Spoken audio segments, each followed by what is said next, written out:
Fill me in on how we got here.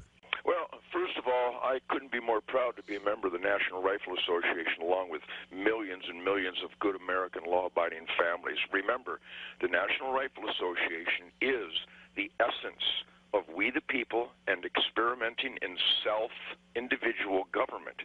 The National Rifle Association is families, good families. It's the most important grassroots family organization in the world, Joe, because in spite of the history of tyranny and dictatorship that our founding fathers fought and outlined in the Constitution and Bill of Rights how to never let it happen again, the National Rifle Association are families who believe that our gift of life is not only worth protecting, but we have a self-evident truth-based right and duty to have self-defense, and that the king doesn't have the exclusive right to keep and bear arms.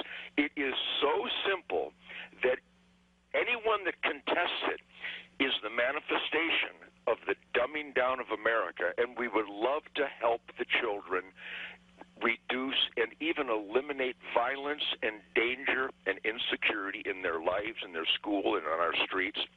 But if your entire anti-gun agenda is based on 100% lies and falsehoods, remember, Joe, if you really examine every word out of the leftist media's mouth about gun control, if you listen to every word these children say, everything they say about guns is a lie. They don't know anything about weaponry, they don't know anything about ballistics, and they certainly don't know anything about the use of various weapons in crime and murder. So all you have to do now is not only feel sorry for the liars, but you have to go against them and pray to God that the lies can be crushed and the liars can be silenced so that real measures can be put into place to actually save children's lives. And let me tell you, Joe, I do interviews all the time, just as a dad and a father and a husband and a grandpa and a guitar player and a neighbor.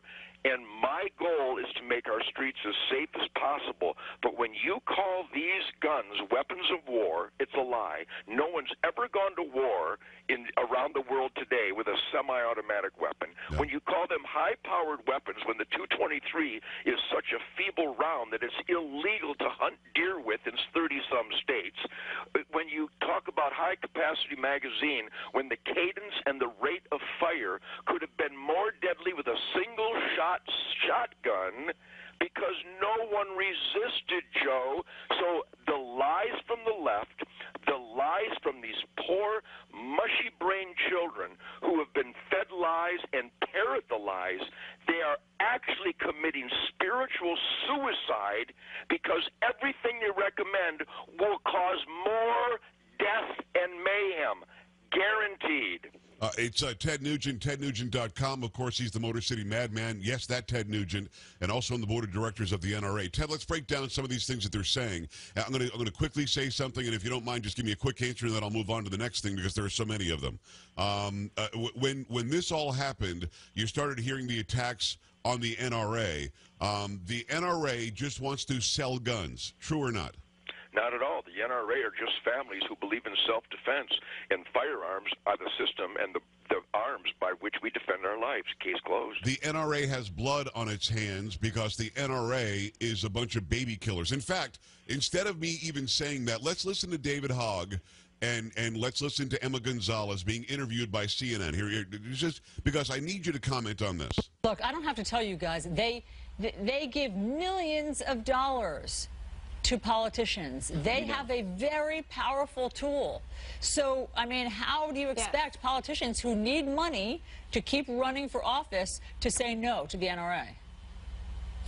Because we keep telling them that if they accept this blood money, they're against the children. They're against the people who are dying. And there's no other way to put it at this point. I just stop right there, and I'm going to pick it up in a second. But that's Emma Gonzalez. You heard what she said. We keep telling you not to do it, politicians, and if you do it, you're against the children. You're for the blood money. You're for killing children. Your response? Well, that's sad. The level of ignorance goes beyond stupidity. Again, the National Rifle Association are a bunch of American families who have a voice to stand up for our God-given, constitutionally guaranteed right to keep and bear arms.